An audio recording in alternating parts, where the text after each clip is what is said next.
Trifecta Fitness. We're proud to be Clarksville's new Get Fit headquarters. Trifecta Fitness is a state-of-the-art spin and strength training studio. Our spin studio is truly one of a kind in this area, complete with 20 state-of-the-art live fitness bikes and an incredible sound system. Our strength training is done in small groups of 6 or fewer, and all of our strength and spin classes are scalable for every level of experience. Come see us in the heart of Clarksville, just behind MAPCO at the corner of Old Trenton Road and Wilma Rudolph Boulevard. Call us for more info at 931-542-6265 or download our Trifecta Fitness app for a full list of upcoming classes.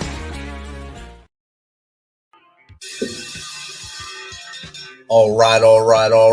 Welcome back. MisFitNation. We are a show founded by a veteran and hosted by 2 veterans and a military spouse. Our mission is to get people to tell their story to the world. If you're an author, share your tips with MisFitNation. If you're a musician or actor, our audience needs to know how they too can get into the business. Coaches, we love our coaches. Come on and share some of your tips with the MisFitNation to help them become better versions of themselves. If you're a corporate leader or an entrepreneur, come on and share how you did it and how hard you have fought for success. If you're a veteran, first responder, or Gold Star family, we would love to have you come on and just share your story with the MisFitNation. We always have time for you. If you're feeling down, alone, or starting to see the darkness, stop. Think about those who are around you. You are not alone. You will be missed. If you feel like your problems will be a burden to those in your inner circle or are embarrassed, dial 988. If you are a veteran, take option 1. We need you to keep pushing forward. Don't make a permanent solution to a temporary problem. If you're a new listener, welcome to the MisFitNation. Be sure to subscribe to our show on your favorite podcast apps and also on our YouTube channel at @_MisFitNation. Subscribe and click the bell to keep you up to date with our latest episodes and all of our news. You can also find us on Heroes Media Group and About Face Radio. Now, let's get to the show.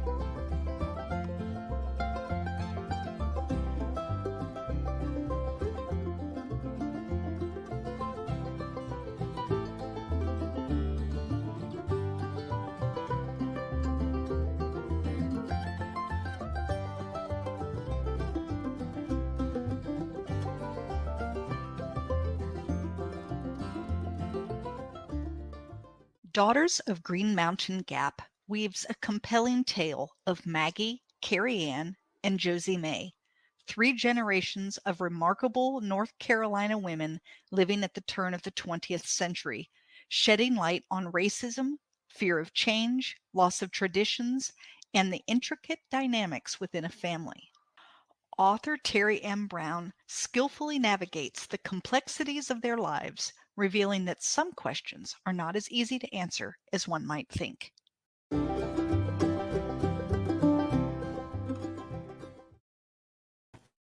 All right. Welcome back to the MisFitNation. Again, I'm coming to you live from the Pacific Northwest, where the winds are high today. Rain is coming down. Snow's coming in the next couple of days, and you still can't get bags at Walmart. Our next guest really doesn't need an introduction on our show, but I will for those who are new. This is our third year in a row launching one of her great works. She was born in Athens, Greece as an Air Force brat. She now calls the North Carolina coast home, where she is now sitting through storms today. The worst of it's through, thank God. In 2020, her husband, Bruce, rode a tandem bicycle across the United States from Astoria, Oregon to Washington, D.C., successfully raising money for Toys for Tots. Her debut novel, Sunflowers Beneath the Snow, is a historical fiction set in Ukraine. Her second book, An Enemy Like Me, is set in World War II. And her third, and the one we're going to talk about today, Daughters of Green Mountain Gap, is a generational story about Appalachian healers. So without further ado, let's welcome author Teri M Brown back to the Misfit Nation.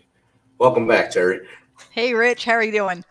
Good. How are you? I mean, we just seen each other about a week and a half ago, but Yeah. the audience has not seen you in about a year since the last time we were live together when we talked about Enemy Like Me, which is a great novel. And then Thanks. you got every October you write me with a new gift to show me your new work and when it's coming out, and I get all pumped up and excited. This one is Daughters of Green Mountain Gap. So if you don't mind, just tell us a little more about what you've done since the last time you were here and how you came about this idea. So what have I done? Well, I wrote another book. I've actually started writing my next one. I started a podcast, which you know because you were on my podcast. So your episode will be coming out shortly on mine. Yeah, I'm taking care of my husband. For those who remember, I probably talked about it that he's ill. He has brain cancer, and so we're still doing that whole brain cancer journey. And then, like, where did the book come from? So everyone's going to get a really good laugh out of where this book came from because it came because I had a wart on my thumb.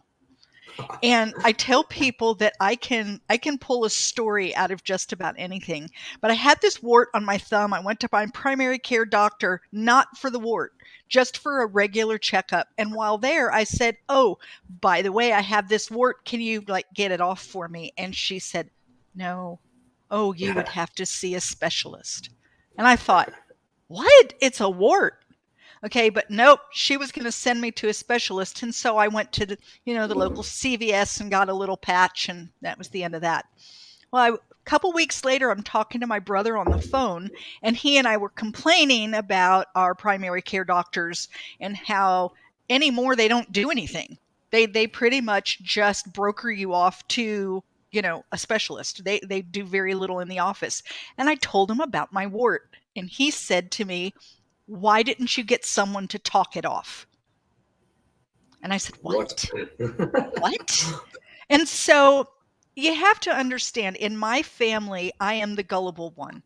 And I'm often told stories that are not true. I believe them, hook, line, and sinker. And then for years, I have to hear the story at Christmas time. "You remember that time that Teri fell for the whatever?" So I wasn't falling for it. And I just kind of, yeah, whatever. But when we got off the phone, I thought, I've got to know.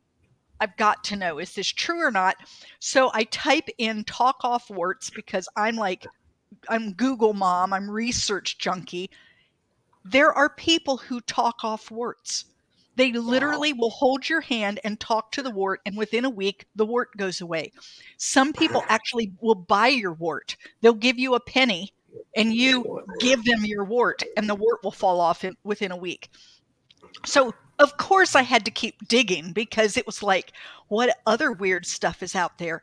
And little by little, I started finding out about a lot of people who have magical's the only word I can come up with, but it isn't really magic. It's like they believe that they have this ability to heal, and the people they're healing believe that they have the ability to heal, and they're healed. And they do things like get rid of thrush. Like if you have that infection in your mouth, they can blow in your mouth and the thrush disappears. Or you can have a breech baby and they'll talk to the baby and poof, the baby turns over and is in the right position. The weirdest things. And that led me to the Appalachian Mountains of North Carolina. The healers were called granny women. And bam, I knew that's what my story was going to be. And Maggie was born, and her name became Maggie immediately in my head. And she just started talking to me. And before long, I had another book. But it all started because I had a wart, and my primary care doctor wouldn't take care of it. So. Wow. And sometimes it takes a left hook or a U-turn like that to get things going. And right. But I tell people, I tell people all the time that, I think that people are under the impression that in order to be a storyteller, that you have to have seen something amazing or done something incredible, or that you have to look and find the most intense, crazy thing out there. And the truth is that there are stories literally everywhere. They're under every rock and every shell and around every corner. And you just have to kind of be open to that idea, to look at something that's rather normal and then say, what if? Or what would have happened if that had been 100 years ago? Or what would that look like 200 years from now? Or, what would that look like if someone didn't believe in whatever? Or, and bam, the stories start. So you said Maggie was easy to come up with, and then you have Carrie Ann and Josie May. Right. The character development there, I'm sure that came from researching and finding out more actual granny healers and maybe their families within North Carolina, the Appalachian. Well, the Appalachian Mountains go way up the coast to, I think, Maine. Right. But was it like combinations of people that you found out about during your research, or you just figured I'm going to hone in on these three? So they're not three real people. They're definitely, imaginary, but they represent what would have been happening in that time period. So in the 1890s, especially in Appalachian Mountains of North Carolina, it's not like a big highway went running through there and everybody knew where they were. These people were very cut off from society. But there were traders that came through. There were people. They did get some information. Some of the bigger towns like Asheville would have a doctor as opposed to a granny woman. And so they were starting to understand that there was some more modern medicine in that period of time. So we have Maggie, who is the traditional granny woman, roots and herbs and all of her little, spooky talk and the things that she does in order to get people to be well. And her daughter, who thinks her mother's nuts and says, we now have people like Florence Nightingale out there, Mom, why are you still doing what you're doing? And so she very much is trying to bring this idea of the modern medicine to her community. And then Josie May, so Carrie Ann's daughter, Maggie's granddaughter, looks at both of them, and what she sees is what neither one of them can see, which is they both have some really, really good points, and yet both of them lose patience. There's nothing that's perfect, right? It's not like Granny Woman is perfect or modern medicine is perfect. Both grandma and mom lose patience. And so she doesn't really know which way she's supposed to go. She feels like she's called to heal, but who does she follow? And how does she get her mom and her grandmother to kind of like come to some kind of terms with each other? So that's kind of where the book goes.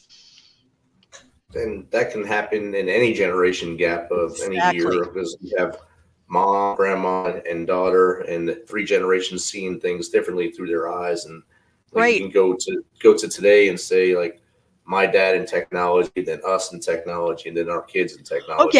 Oh yeah. What's so you the gap? You look at my mom. My mom is 81.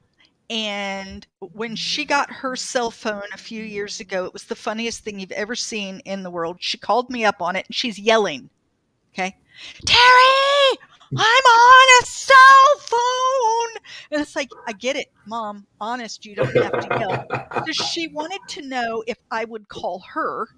And she was trying to make sure she lives close to Fort Liberty and doesn't have a lot of cell service. There's a lot of weird little places because they can't put the cell towers in and things. So would I call her and make sure that she was getting good signal? So I call her. She doesn't answer. So I called her on her home phone. And she said, I pushed that button and pushed that button. And it was, Mom, you have to swipe it. You have to swipe. What? Okay, put your finger on it, move it to the side. I'm going to try again. So I try again. Now I can hear her, and she can't hear me. And I hear, what? Terry, hello? Hello? So I'm now laughing because I know what's going on. I call her back on the home phone, and I said, where was the phone? She said, what do you mean? I said, where did you have the phone? Well, it was in my lap. And I said, is that where you put a phone normally, is in your lap? I said, you couldn't hear me because you didn't have the earpiece to your ear. And she was like, whoa, right? So there's that. Then there's me, and I think I'm doing really, really well. Okay. Then you hand it to my teenage grandkids. I don't know anything. It's like the number of times that I've handed my phone to them and said, just fix it. Just fix this. Like, I don't know what. Work right. Yeah, it's not doing. I don't know where. Just fix that. And my little grandchildren who are, I mean, I've got a 2-year-old who can grab my phone from me and swipe and jump into apps and the next thing you know, he's in YouTube. He's found kid stations. It's like, I don't even know how he doesn't read. He just so yeah. So there is that idea, and that's why I love a good generational story, is because it gives you 3 very different viewpoints, and you don't have to create a reason for them to be different. If you have 3 people the same age, the story has to tell you why they're seeing things so differently. Right. But when there's different age groups, it's apparent why they see things so differently. Yes. Right. My brother chimed in right away when you were talking about the phone and said it sounds like our dad. He's the same way. He's 83, so it's the same age group. And yeah. And we tried to get him a smartphone, or ARP gave him one or something, and he said this isn't going to work. So he's still on a flip phone, and he'll call on it. He doesn't know how to text or anything. He doesn't know how to take pictures with it. It's just a device to talk on. That's it. Well, my mom turns hers off when she's not using it. That's a lot. What good does that do you? I said, have you ever turned off your home phone? Well, no. Okay. Nothing else to say. We got him an iPad so he can talk to it and dictate his life story to it. I went up there and my brother tries to help him. I went up there and it's like just laying in the closet because it was in the way. It was the normal. Okay. My dad had a laptop in the living room, and then the desktop was in the office. And I said something to him. He had something on his email that he wanted to pull up. And I said, well, come on into the office. The screen is bigger and I'll help you with it. He said, oh, no, you can't get it in there. You can only get my email on the laptop. Said, what? He said, yeah. You can only get it here. We have the one in there, it does whatever it was that it did. And this one is the one. And it just made me laugh because he honestly believed that his email could only be gotten on one device. Outstanding. Yeah. No multi-purpose.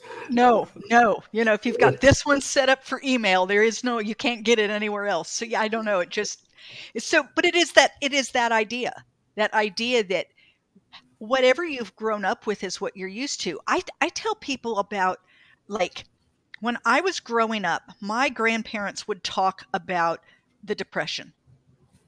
And I would think, oh my goodness, how many more times do I have to hear about saving the tinfoil and washing, I thought that we're so past this. Why are we still talking about it? Right?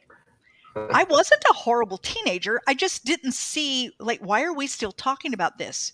That's what my grandkids are going to say when I bring up 9/11. Yeah. And I realize that. And that's, like I said, that's why I love a good generational story, because it really allows you to explore a topic from a lot of different angles, just because people have such different life experiences or relatively no experience yet, and they just they see life for what they see it. And it's like, that's old news. Why are we even talking about it? Right. And in the story, Josie May is the one looking at grandma and mom saying, I love grandma. I love her stories of all this stuff. And then there's mom wanting to introduce other stuff I love too. Why become that new person, new idea person in the middle. So, right. And really, isn't that what the younger generations do? Don't they often look and pick? They get to, I grew up in a certain way and I had what I had to choose from. And then the younger generation, they can now choose from things from mom's generation and my generation and their own generation. They get that chance to take something that was new to us and change it to fit, their life. The number of times that people have said to me, there's an app for that. And I've thought, I'll bet there is. I mean, I don't think that first. Right. I get out my notebook and I start creating, like a graph, and I'm, making, and people are like, there's an app for that. Yeah, I'm sure there is. Thank you. There are probably 100 apps for that, aren't there? But it's not what comes to my mind first, because I didn't grow up with an app. Right. Right. I grew up with a notebook and right. And so I think it's just interesting how different generations really do view see the very same thing from such a different perspective. Like I said, I like a good generational story. So see, my brother just said the Google finds everything for you now. Yes, that's it. I call it Dr. Google. Dr. Google can find anything for you. Yeah.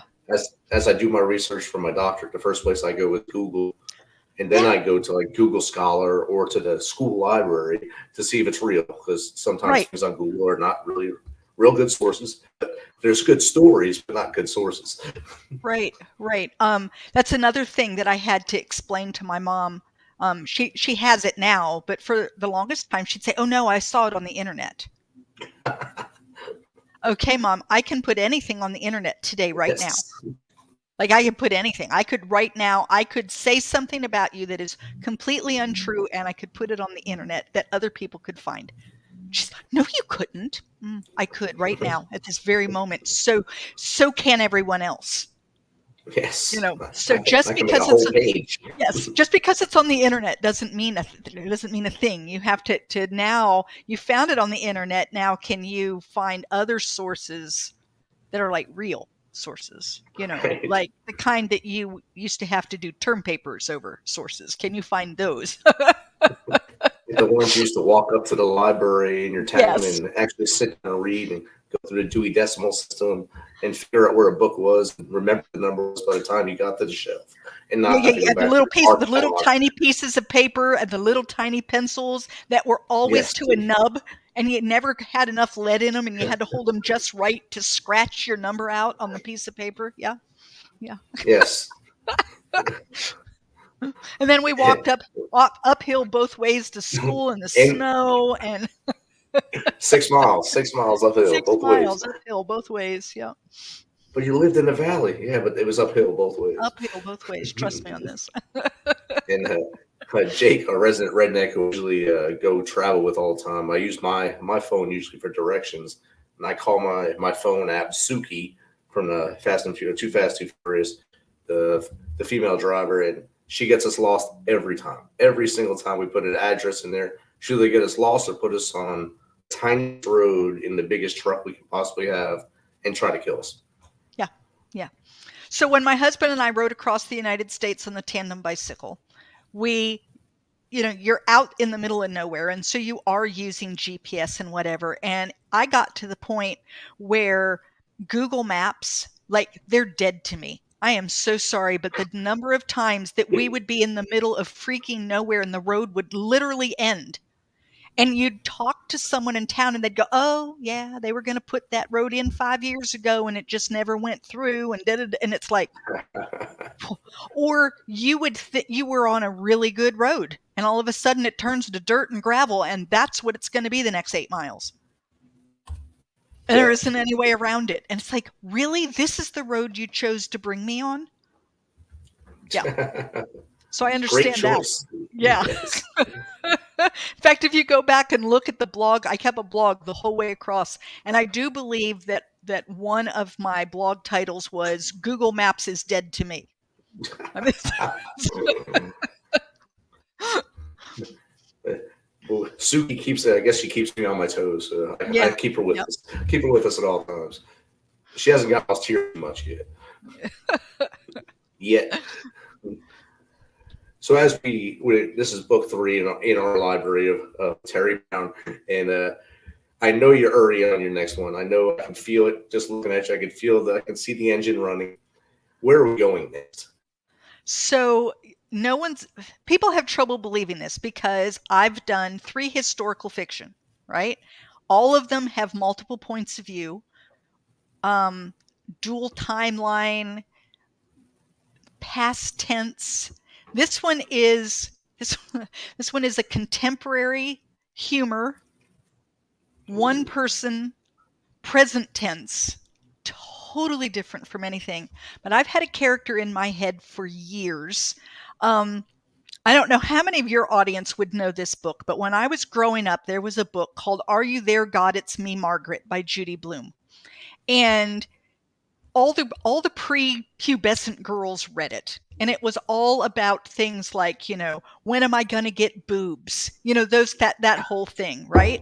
Well, sorry, I probably shouldn't have said that online, but anyway, you've all heard the word. Yes. You know what they are. Yeah, you know what they are. Okay. I had this thought one day. Like I said, the smallest things can bring a story to my mind. And I thought, I wonder whatever happened to Margaret. Right? The last time I saw her, she was 12. And I wonder whatever happened to Margaret. And all of a sudden it was like, her name's Peg and she's going through menopause. So from 12 to menopause. Wow. To 12 to menopause. And so I'm writing her story and it's funny. It's very tongue in cheek. She forgets where her glasses are and they're sitting on top of her head and she's gaining weight and she's, got what older women called the bingo arm wings, when they raise their hand and then this part starts to sling around and, all of the things, the hot flashes and all of the stuff. But it's done in a very tongue-in-cheek, funny way, and we just follow her along. And every woman that I have brought this up to laughs without me having to give any explanation other than I'm writing about Peg and she's going through menopause. And they all just start to laugh, and it's like it's going to be a great book. It's going to bring joy to a lot of people, especially those who had to read this book. Seriously. No, I just think that it's a different story. It's very different. But for me as an author, I think what I love about it is really testing me because it's one point of view instead of 3. It's present tense instead of past tense. It's humor, contemporary instead of history. There's a lot of really different factors in this book. And I feel like it's almost testing me. Like, can I do this? Can I switch up a genre enough that I'm still me and I'm still writing characters are important to me? Am I still getting that across? But can I be more who I am in real life? Because in real life, I tend to be funny and I tend to be kind of tongue in cheek and a little bit sarcastic and those kinds of things. And can I do that in this novel? I don't think it's going to be a genre I stick to. I doubt that I'm going to write hundreds in this particular, but it just felt like a challenge. And, I love a good challenge. So who knows? Sometimes that's all the fuel you need is a challenge to do something. And this is, like you said, it's going outside of your norm, your wheelhouse to come back in and write something totally a different way, a different style, and keep your audience engaged. So it's going to be awesome to see that. Yeah. And I think that for me too, I'm still a relatively new author. My first book came out just 2 years ago. So in January of 2022, and then I had one in 23, and now I have my third one out right now. And so in the scheme of things, I'm a new author. I'm still, young and don't know what I'm doing. So it's almost like taking a class, Right. Okay, this is what you're used to. We're going to throw you in sideways and see if you can do it this way. And I'm learning things about my craft because I have to. Whereas maybe writing another historical fiction with 3 points of view and generational, that's getting easy, not easy. That's the wrong word, but it's getting comfortable. That's the right word. It's getting comfortable. I know the process. I know what I need to do next. I know where it's going. I know where the conflicts are going to come from. And doing this, I don't know any of those things. And so I'm kind of having to learn as I go, and I'm enjoying it. who knows if it will go anywhere? I mean, the next time you talk to me, I could tell you that I've written another historical fiction, and Peg is on the back burner because it just didn't go anywhere. But that's what I'm working on at the moment anyway. Yeah. Peg still has menopause. She'll be all right. She'll be all right. It's going to go on and on. So I know the actual release date for Daughters of the Green Mountain Gap is what, in 2 weeks? January 23rd, yeah. right? Yeah. Are you going to do a book tour, a local tour, or anything like that to promote it, or just podcasts? Yeah, I'm having a my launch party on the 18th. So that's a little local event. And then what I'm really doing is more of an online tour. So you're part of that, where I'm putting things out there. I'm calling it my launch tour. And every day I'm throwing something out there on the internet, letting people know, hey, somebody reviewed it. Somebody talked about it. Someone had me on their podcast. Someone, interviewed me and wrote it up in a blog or whatever. And so I'm just trying to create a little bit of buzz that way. And then I've got some local venues, libraries close by and things like that have invited me. So. It's good. Even though you call yourself a new author, you're taking all the right steps to make it grow and keep your brand out there and your name out there. And of course, your great works. Well, and that's what I'm trying. And, when people ask me, like, what would you tell a new author? First I talk about the writing, but then I quickly switch into, you have to be willing to go out there and talk about your book. Right. And tell people that you have a book, and tell people not only do I have a book, but it's a good book and you should read it.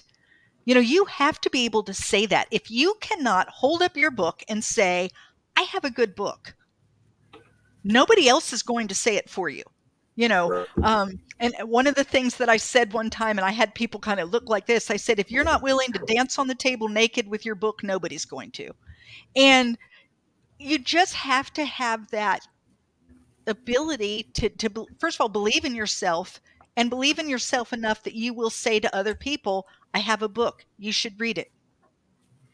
Exactly. You can't be an introvert and have a lot of authors are introverted. They are.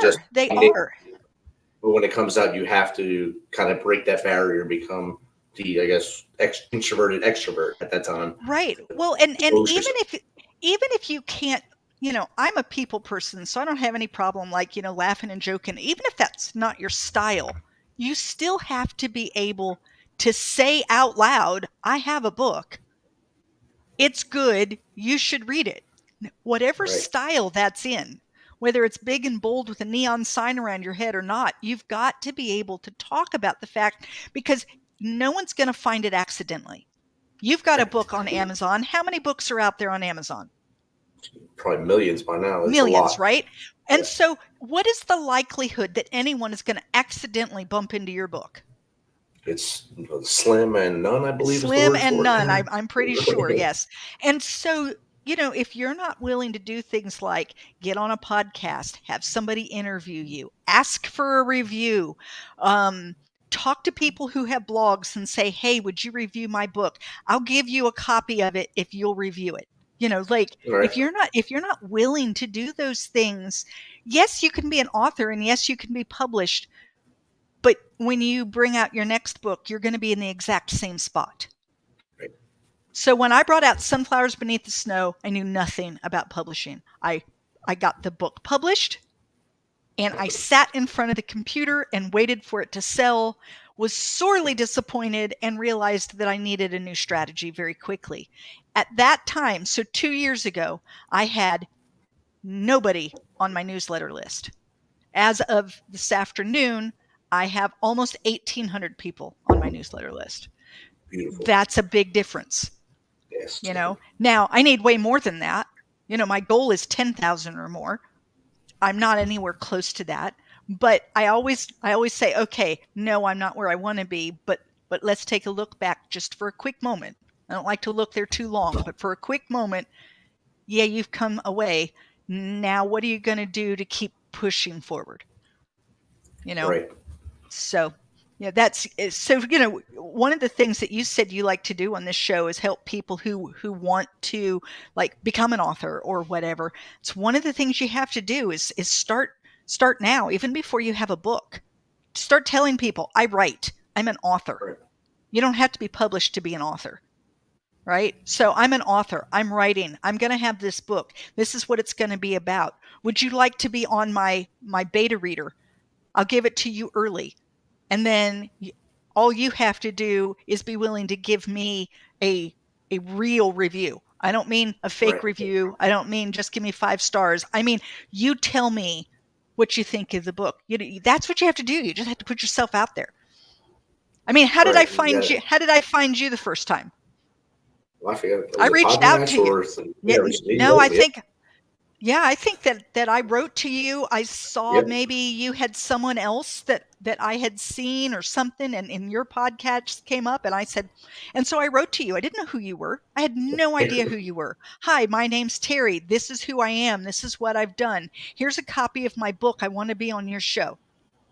And then best 3-year relationship started. Now we're like family. Yeah. Now you're coming for Thanksgiving. No, I'm just. We are. Yes.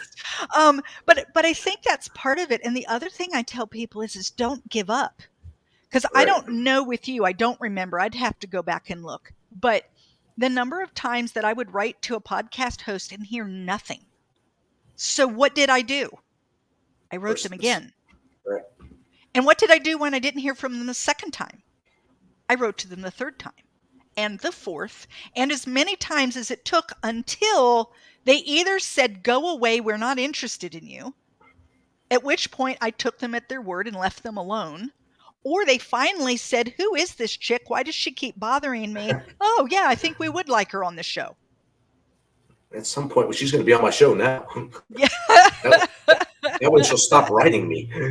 Yeah, seriously. I mean, I think what happens is I know this just from me being busy and doing life. Someone writes to me, and if I have other things that have also come in at the same time, I think I'll get to that. Definitely. And then more stuff comes in and I don't get to it. And it's not that I didn't want to, it just didn't happen. Well, there are people that are a lot busier than me.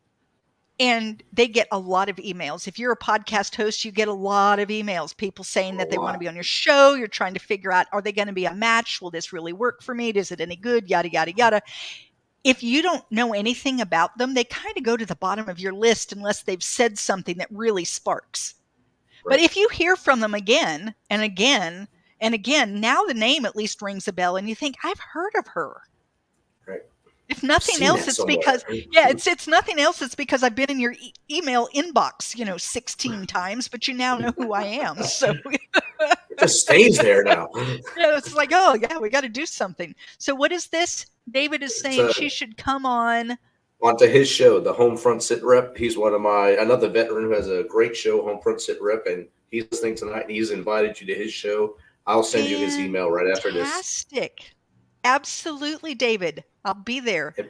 And make sure you load his email up too. He likes that. He likes that? Lots of emails. I'll send him like 2 or 3 a day. That would be good. Do that. Good. Okay. Definitely. Ask a lot of questions that he's already answered, but ask them again just to verify. He probably likes that too, right? Yeah. He really enjoyed it.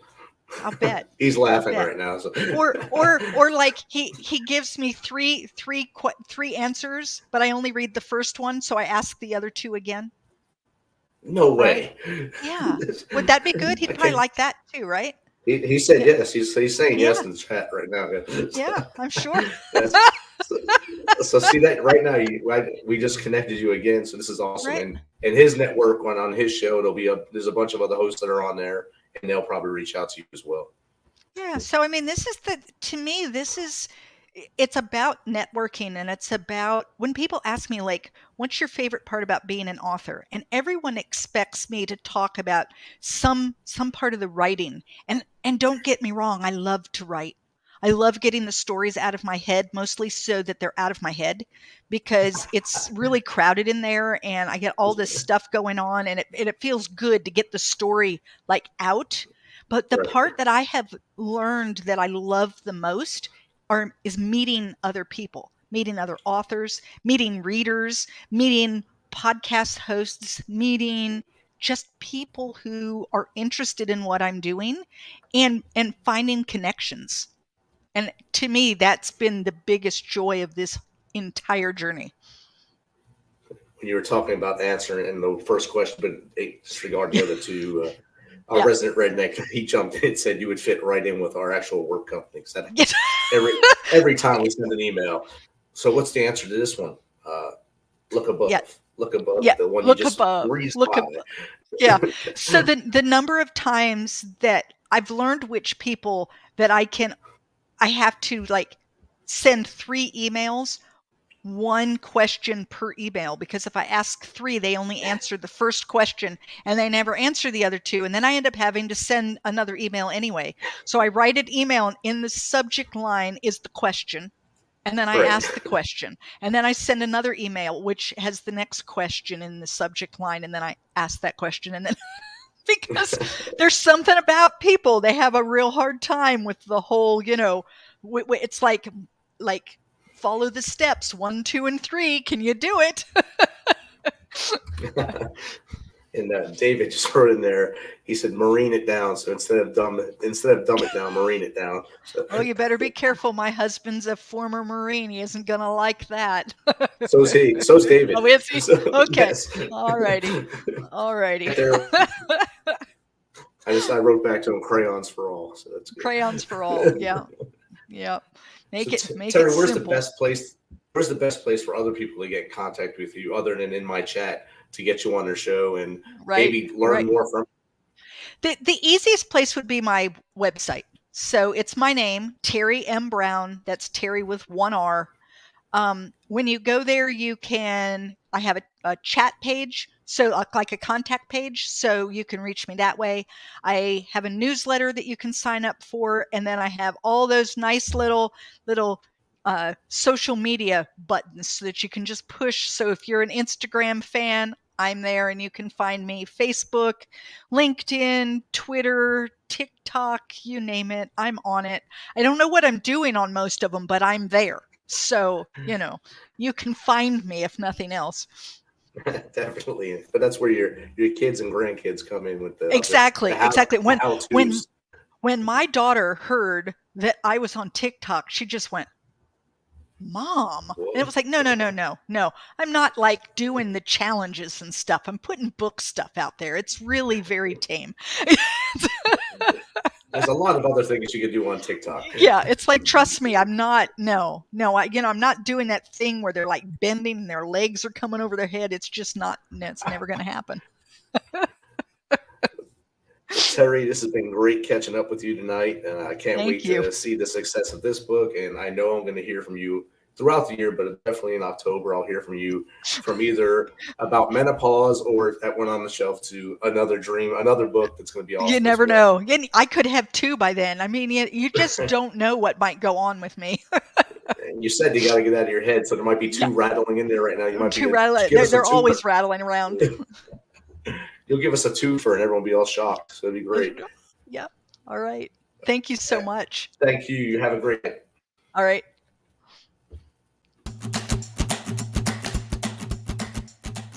This message is from the U.S. Department of Veterans Affairs. Did you serve in the military? If so, you can obtain a free lifetime pass to more than 2,000 federal recreation sites. These sites are located across more than 400 million acres of public lands, including national parks, wildlife refuges, and forests. The lands host activities to fit any lifestyle: hiking, biking, fishing, camping, and much more.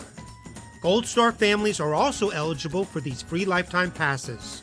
Plus, they cover entrance fees for a driver and all passengers in a car, or up to 3 additional adults at sites that charge per person. Obtaining one is easy. Just go to the National Park Service website, nps.gov, or the National Park Service app.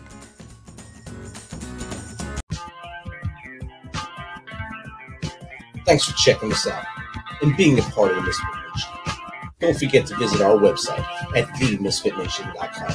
That's themisfitnation.com. Check out all of our past episodes and get some of that great MisFitNation gear. As always, be humble, stay hungry, and keep hustling, because we are MisFitNation.